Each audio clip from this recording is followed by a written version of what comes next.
اللہ جزائے خیر دے. اور بڑی تعداد میں اب سب کے نام کیا لوں؟ پورا اسٹیج الحمدللہ علماء سے ذمہ داروں سے بھرا ہوا ہے.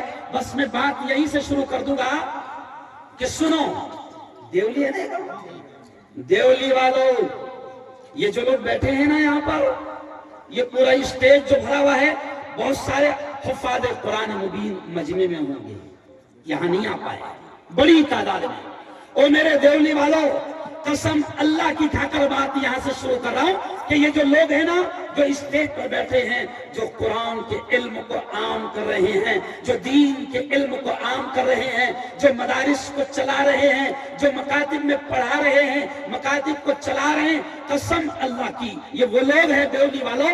ان کے بارے میں میں نہیں، آپ کے اور میرے سب کے لاڈلے نبی نے کیا کہا ان کے بارے میں؟ خیرکم من تعلم القرآن وعلما. او دیولی والو، او سیہور والو، ہمارے آپ کے لاڈلے چہیتے نبی نے کیا کہا ان کے بارے میں؟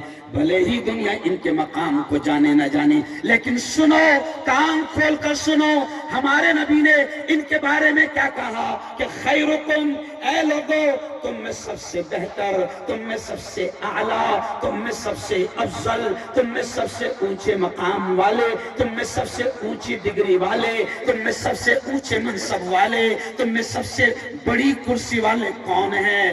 میں نہیں کہہ رہا ہوں، ہمارے نبی نے کہا. اور ہمارا ایمان ہے، یہ جملہ ذرا دھیان سے سننا، ہمارا ایمان ہے کہ پوری دنیا کا بولا ہوا غلط ہو سکتا ہے، چاند پر جانے والوں کی باتیں غلط ہو سکتی ہے، سائنسدانوں کی باتیں غلط ہو سکتی ہے، پارلیمنٹ میں بیٹھنے والوں کی باتیں غلط ہو سکتی ہے نا، اور وزیر اعظم کی بات تو کبھی بھی صحیح نہیں ہو سکتی.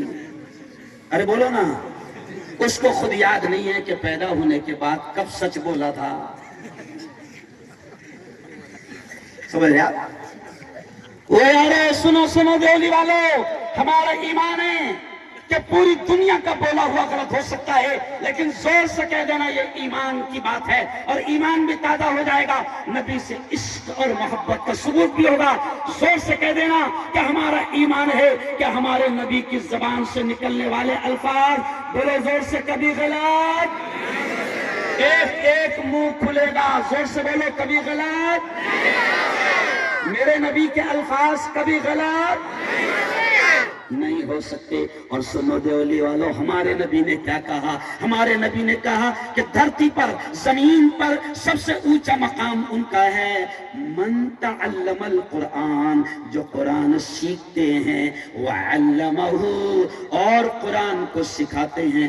ذرا سچی بتانا، قرآن کے سیکھنے سکھانے کا کام کوئی انجینئر نہیں کر رہا، قرآن کے سیکھنے سکھانے کا کام وکیل صاحب نہیں کر رہے ہیں، قرآن کے سیکھنے سکھانے کا کام ڈاکٹر صاحب نہیں کر رہے ہیں، قرآن کے سیکھنے سکھانے کا کام سرپنچ صاحب نہیں کر رہے ہیں، نیتا جی نہیں کر رہے ہیں، ودھایک جی نہیں کر رہے ہیں. او میرے دیولی والوں سنو، یہ مدرسے والے، یہ مسجدوں والے، یہ نماز پڑھانے والے، یہ مکتب پڑھانے والے، یہ قرآن کو سیکھتے ہیں اور امت کو سکھاتے ہیں. اسی لیے نبی نے ان کے بارے میں کہا کہ خیرکم، زمین پر سب سے بہتر لوگ یہ ہے، سب سے بہتر جماعت یہ ہے جو قرآن کو سیکھتی ہے اور سکھاتی ہے.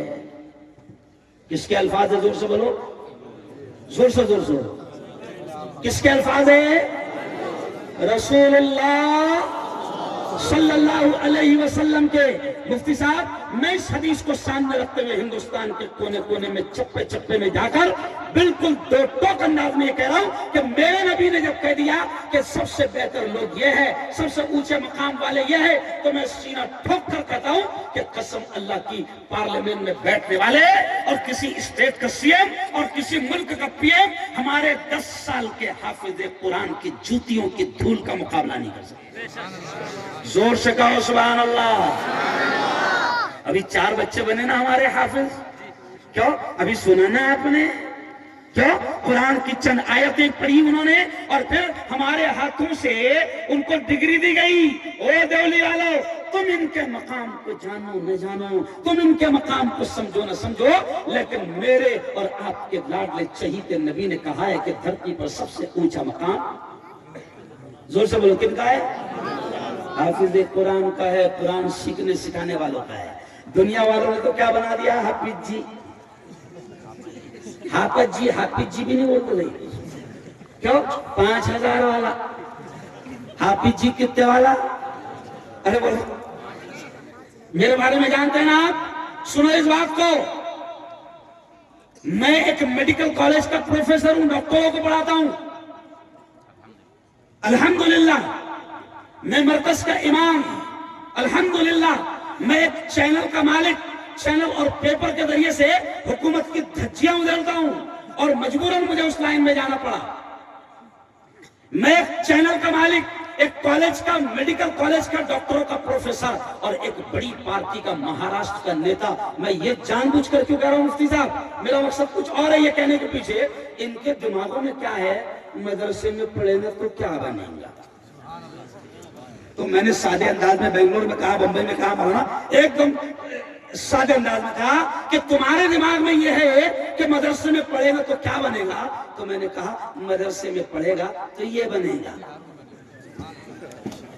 میرا یقین ہے کہ میرا بچہ مدرسے کا نکلا ہوا حافظ قرآن، عالم دین، جس لائن میں جائے گا اللہ اس کو قرآن کے علم کی برکتوں سے کامیاب کرے گا۔ اور اس کا تجربہ مولانا میں اپنی ذات میں دیکھ رہا ہوں۔ میڈیا میں گیا تو 3 سال میں ہندوؤں نے مجھے ہندوستان کا ادھیکش بنا دیا۔ ہندوؤں نے بنائے بھلا، تم نے نہیں بنائے۔ کس نے بنایا؟ ہاں، یہ کیوں کہہ رہا ہوں کہ لوگ کہتے ہیں کہ تعصب کا دور ہے اور ایسا ہے ویسا ہے۔ تو پڑھ تو صحیح، نہیں سمجھا؟ تو پڑھ تو صحیح، پڑھ رہا نہیں تو چلو میں یہ کہہ رہا تھا کہ یہ 4 ابھی حافظ قرآن بنے ہیں، دنیا ان کو 5000 والا سمجھتی ہے اور لوگ سمجھتے ہیں کہ نہیں نہیں نہیں، میں میرے بچے کو اگر مدرسے میں ڈالوں گا، اشاعت علوم میں ڈالوں گا، تجوید القرآن میں ڈالوں گا، کسی ادارے میں ڈالوں گا تو وہ تو حافظ جی بن کے آئے گا، مولوی صاحب بن کے آئے گا، امام صاحب بن کر آئے گا، تو پھر اتنی مہنگائی ہے وہ کیا کھائیں گا؟ حضرت شیخ ذوالفقار نقشبندی نے بڑے پیارے انداز میں کہا تھا، حضرت شیخ ذوالفقار نقشبندی نے بڑے پیارے انداز میں کہا، لوگ یہ کہتے ہیں کہ بیٹا میرا مدرسے میں پڑھے گا تو کیا کھائے گا، کیونکہ 5000 10,000 سے زیادہ اس کی پیمنٹ نہیں ہوتی ہے، اور خبیث نے 1100 کا تو سلنڈر کر دیا، نہیں سمجھا؟ تو مدرسے میں پڑھے گا تو کیا کھائے گا؟ تو حضرت شیخ ذوالفقار نقشبندی کہتے ہیں اپنے پیارے انداز میں، اگر مدرسے میں پڑھے گا تو سوچ کیا کھائیں گے؟ نہیں سمجھا؟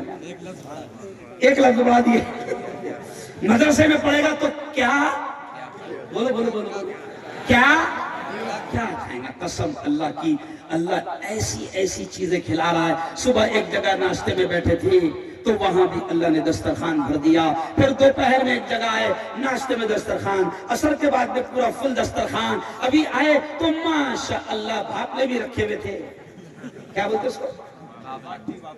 باٹی بھاپلے بھی رکھے ہوئے تھے، بریانی بھی رکھی ہوئی تھی، سالن بھی رکھا ہوا تھا، روٹیاں بھی تھی، میٹھا بھی تھا۔ یہ کیوں کہہ رہا ہوں؟ آج مولانا میں سادے انداز میں سمجھا رہا ہوں، میں او دیولی والوں اس لیے کہہ رہا ہوں کہ دماغ میں سے یہ گندگی نکالو کہ اگر تمہارا بچہ مدرسے میں پڑھے گا تو کیا کھائے گا؟ ارے اللہ کیا کھلائے گا؟ آ جاؤ ہمارے ساتھ، کبھی اگر دیکھنا ہے تو ہمارے ساتھ آ جاؤ۔ کیوں؟ ابھی آپ لوگ جو دیکھتے ہیں نا، آپ دیکھو، میں نے ابھی اورنگ آباد کے پروگرام میں ایک جملہ میرے ذہن میں آ گیا تھا، میں میڈیا والا ہوں تو میں نے کہا میرے پاس میں رپورٹ ہے کہ الحمدللہ مدرسے کا کوئی حافظ، مدرسے کا کوئی عالم، مسجد کا کوئی امام آج تک کے حالات سے پریشان ہو کر کسی عالم، کسی حافظ اور کسی امام نے آتم ہتیا نہیں کی۔ ارے بولو سچی بات کرو، میں آپ کو دکھاؤں گا کتنے انجینئروں نے آتم ہتیا کر لیا، کتنے ڈاکٹروں نے آتم ہتیا کر لیا، بڑے بڑے بزنس مین کروڑوں کا ان پہ قرض ہو گیا، آتم ہتیا کر لیے۔ لیکن کبھی آپ نے سنا کیا کہ امام صاحب نے آتم ہتیا کرے؟ ارے وہ یہ کیوں سمجھا رہا ہوں کہ اللہ اس علم کی برکت سے اللہ تعالیٰ ساری برکتیں زندگی میں لاتا ہے۔ بلکہ حضرت شیخ ذوالفقار نقشبندی کی ہی بات اور یاد آ گئی۔ حضرت شیخ نے بڑی پیاری بات کہی، او دنیا والو یہ دماغ میں کی گندگی نکال لو۔ حضرت شیخ ذوالفقار نقشبندی نے کہا کہ ایک دنیا دار آدمی اگر وہ لکڑی پر محنت کرتا ہے، یعنی ٹیبل بناتا ہے، کرسی بناتا ہے، فرنیچر بناتا ہے، پلنگ بناتا ہے، لکڑی پر محنت کرتا ہے، تو اللہ لکڑی کو اس کے اچھے رزق کا ذریعہ بنا دیتے ہیں۔ کیوں؟ ایک آدمی ٹیلر ہے، ٹیلر کپڑوں پر محنت کرتا ہے، کپڑوں کو سیتا ہے، تو اللہ تعالیٰ اس کی اس محنت کو، کپڑے کو اس کے لیے بہترین رزق کا ذریعہ بنا دیتے ہیں۔ ایک آدمی مستری ہے، کانٹریکٹر ہے، کیوں؟ دیہاڑی مزدور ہے، وہ سیمنٹ اور اینٹ پر محنت کرتا ہے اور بلڈنگ بناتا ہے، تو اللہ سیمنٹ اینٹ کو اس کے لیے بہترین رزق کا ذریعہ بنا دیتے ہیں۔ تو حضرت شیخ ذوالفقار نقشبندی کہتے ہیں، اور دنیا والا سوچو کہ جب اللہ لکڑی پر محنت کرنے والے کو مالدار بنا دیتے ہیں، اس کا بہترین رزق کا انتظام کر دیتے ہیں، سیمنٹ اور اینٹ پر محنت کرنے والے کے رزق کا انتظام کر دیتے ہیں، کپڑے پر اگر کوئی محنت کرتا ہے اس کے بہترین رزق کا انتظام کر دیتے ہیں، تو ذرا سوچو جو قرآن کے علم کو عام کرنے کی محنت کرے گا، کیا اللہ اس کے رزق کا بہتر انتظام نہیں کرے گا؟ ارے بولو نا یار، قسم اللہ کی، اللہ اتنا ہم کو کھلا رہا ہے کہ ہم کو دیکھ کر تم لوگ جل رہے ہیں۔ میرے دوست ہے قاری احمد علی، نام سنے؟ ارے سنے نام قاری احمد علی صاحب؟ ہاں، قاری احمد علی صاحب میرے دوست ہیں، ان کے یہاں کے سالانہ جلسے میں مقرر کے طور پر انہوں نے بلایا، تو وہاں پر میں نے بات سنی، وہ کہتے ہیں کہ اللہ علماء کو اتنا کھلا رہا ہے کہ اللہ نے مرغیوں کا قبرستان علماء کے پیٹ کو بنایا ہے۔ نہیں سمجھا؟ کس کا قبرستان؟ ارے بولو بولو بولو، مرغیوں کا قبرستان۔ نہ جانے آج تک اس پیٹ میں کتنی مرغیاں چلی ہیں۔ میں سادے انداز میں سمجھا رہا ہوں، دیولی والوں بڑے بھولے والے تم لگ رہے ہو، اس لیے تم کو سمجھا رہا ہوں کہ دماغ میں سے پہلے یہ گندگی نکال لو کہ مدرسے میں پڑھاؤں گا تو کیا بنے گا۔ کیوں؟ اللہ کی قسم، یہ جو 4 بچے ہیں نا حافظ بنے، اب چلو ان کے بارے میں میرے نبی نے کیا کہا اور آگے سن لو، دل خوش ہو جائے گا، طبیعت خوش ہو جائے گی۔ یہ 4 بچے ہیں نا، ابھی تراویح پڑھائیں گے رمضان میں، قرآن پڑھیں گے۔ سنو سنو اور دیولی والو، ان کے بارے میں ان کا کیا مقام ہے، دنیا ان کے مقام کو نہیں جانتی، لیکن سنو میرے نبی نے ان کے مقام کو کیا بتایا۔ میرے نبی نے کہا کہ حشر کے میدان میں جب ماں بھی ایک نیکی دینے کو تیار نہ ہوگی، نفسا نفسی کا عالم ہوگا، باپ بھی ایک نیکی دینے کو تیار نہ ہوگا، بھائی بھائی سے بھاگے گا، بیٹا باپ سے، بیٹا ماں سے بھاگے گا، برا عالم ہوگا، بڑا ڈر اور خوف کا منظر ہوگا۔ سنو دیولی والو، میرے نبی نے فرمایا کہ اس دن جس کو تم کچھ نہیں سمجھتے تھے حافظ جی 5000 والا، اس دن حشر کے میدان میں حافظ قرآن سے اللہ یہ کہے گا، اللہ کہے گا حافظ جی سے، یا حافظ القرآن، او قرآن کے یاد کرنے والے، او قرآن کے حافظ، اقرا اقرا، جو قرآن کی آیتیں تجھے یاد ہے پڑھتا جا، ورتقی ورتقی، اور جنت کی سیڑھیاں چڑھتا جا، جہاں تیری آخری آیت ہوگی وہ تیرا درجہ، وہ تیرا مقام ہوگا۔ اللہ کہے گا حافظ جی سے، او حافظ جی دیکھ، وہ جو تو تراویح میں پڑھتا تھا، وہ جو تو مصلی پر پڑھتا تھا، وہ جو تو مدرسے میں پڑھتا تھا، وہ جو میری کتاب تجھے یاد ہے، وہ کتاب کی پنکتیاں، وہ کتاب کی آیتیں، وہ کتاب کے الفاظ پڑھتا جا، ورتقی ورتقی، اور جنت کی سیڑھیاں چڑھتا جا۔ حافظ جی سے اللہ یہ کہے گا، میں ہنستے ہنستے کبھی کہتا ہوں، ڈاکٹر صاحب سے نہیں کہا جائے گا، او ڈاکٹر صاحب انجیکشن دیتا جا۔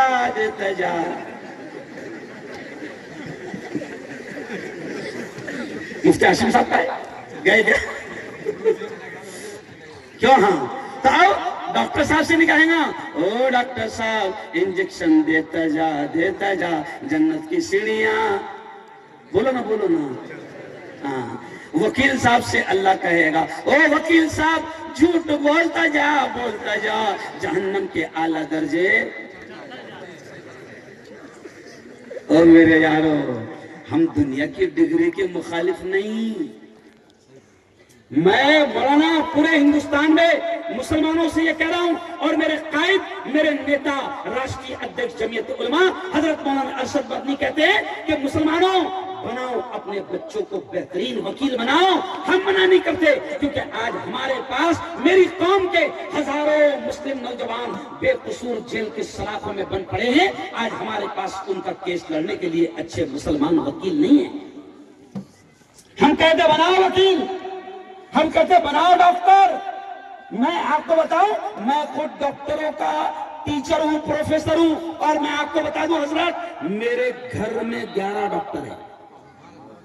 میری تینوں بیٹیاں ڈاکٹر، میری تینوں بہویں ڈاکٹر، میرے 4 بچے ڈاکٹر، خاندان میں پورے میرے گھر میں 11 ڈاکٹر ہے. یہ کیوں کہہ رہا مولانا؟ کبھی کبھی ان کو یہ بھی لگتا کہ بھئی یہ علماء لوگ ہیں، مدرسے کے جلسے ہے تو یہ صرف مدرسے کی بات کریں گے. ایسا نہیں ہے. ہم تو کہتے ہیں کہ دنیا کی اچھی سے اچھی تعلیم بھی تم اپنی اولاد کو دو. قرآن منع نہیں کرتا. کیوں؟ تم چاند پر جاؤ، سائنسداں بنو. دیکھو میرے ملک میں ایک سائنسداں گیا، آج نفرتوں کے باوجود بھی لوگ اس کو سلام پیش کرتے ہیں. کیوں؟ بنو سائنسداں. قرآن منع نہیں کرتا. کیوں؟ چاند پر کمندے ڈالو، ستاروں کو چھو لو، علم حاصل کرو، ترقی کرو. ہم منع نہیں کرتے، کیونکہ جب قرآن منع نہیں کرتا تو ہم کون ہوتے منع کرنے والے؟ ہم یہ کہتے ہیں اچھا مجھے بتاؤ مولانا، چلو یہ دین کی تعلیم نہیں حاصل کر رہے تو دنیا بھی نہیں حاصل کر رہے نا مولانا. افسوس یہ ہوتا ہے. اچھا دیکھو ابھی شرمانا مت، میں آپ سے پوچھتا اس پورے مجمع میں ڈاکٹر کتنے بیٹھے ہیں؟ ہاتھ اٹھاؤ. نہیں نہیں پیچھے مت دیکھ، تو ہے کیا؟ نہیں نا تو آگے. مولانا دیکھو ایک بھی ڈاکٹر نہیں. غور سے سنو میں کیا کہہ رہا ہوں. رکا. اچھا ایک بات، اچھا اگلا جملہ دیکھو، اس مجمع میں وکیل کتنے بیٹھے ہوئے؟ ہاتھ اٹھاؤ. مولانا قسم اللہ کی ایک بھی نہیں. اچھا جج کتنے بیٹھے ہیں؟ ہاتھ اٹھاؤ. مولانا کہہ رہے جب وکیل نہیں ہے تو جج کہاں سے بنے گا؟ اچھا پولیس والے کتنے؟ وہ ہاتھ اٹھاؤ. ہم کو شکایت کیا ہوتی مولانا؟ عجیب بات ہے، ہم کو کہیں فساد ہوا، یہ سن لو جملہ، یہ کوئی بولے گا نہیں، یہ مفتی ہارون بول کر جا رہا. فساد ہوا، کہیں پر فساد ہوا، اس علاقے میں 50 پولیس والوں کی ڈیوٹی لگ گئی. اب ہم کو فون کیا آتا، کیونکہ ہم لوگ نیتا بھی ہے، جمعیت علماء کے صدر بھی ہے. ہم کو فون کیا آتا، مفتی صاحب بہت اتیاچار ہو رہا، بہت ظلم ہو رہا، مسلمانوں کو اٹھایا جا رہا، مسلمانوں کو مارا جا رہا، یک طرفہ کاروائی ہو رہی، پولیس والے اپنے کو ہی مار رہے ہیں، اپنے جوانوں کو اٹھا رہے ہیں. یہ شکایت کرتے ہیں مسلمان ہم سے. ارے میں چیلنج سے کہہ رہا ہوں مفتی ہارون کہ اگر کہیں پر فساد ہوا اور 50 پولیس والوں کی ڈیوٹی لگی ہوئی تھی، ارے قسم اللہ کی اگر ان 50 میں 5 مسلمان بھی پولیس والے ہوتے تو 45 کی ہمت نہیں ہوتی کہ وہ اپنے ڈنڈے کا غلط استعمال کرے. مگر تم پولیس بھی نہیں بن رہے. نہیں سمجھا؟ ارے بولو صحیح. اچھا ایک اگلی مثال سن لو، اگلی اور راؤنڈ پہ کھڑے ہو جائے گا. آپ 2-3 واقعات ہوئے مولانا. مسلمان بیٹیوں کے ساتھ میں سونوگرافی، جب ڈاکٹر کہتے ہیں نا او دیولی والو یہ مثال سن لو، اگر تمہاری ماں، تمہاری بیٹی، تمہاری بہو، تمہاری بیوی اگر حمل سے ہے، پریگننٹ، اب ڈاکٹر کہتا ہے ڈیلیوری سے پہلے سونوگرافی کرنا پڑے گی تاکہ اندر جان لیا جائے کہ بچے کا معاملہ کیا ہے.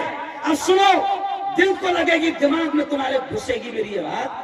اب تمہاری بیوی، تمہاری بیٹی، تمہاری بہو، تمہاری ماں اگر ڈاکٹر نے لکھ دیا کہ سونوگرافی کرنا پڑے گی تو اب پردے دار اور دیندار گھر کی عورت کو بھی غیر مسلم مرد ڈاکٹر کے پاس جا کر اپنی بچی کا، اپنی بیوی کا، اپنی ماں کی سونوگرافی کروانا پڑے گی. اور سونوگرافی میں کیا ہوتا ہے؟ میں ڈاکٹر ہوں، مجھے معلوم ہے کیا ہوتا ہے. شرم آتی ہے مجھے بولتے ہوئے.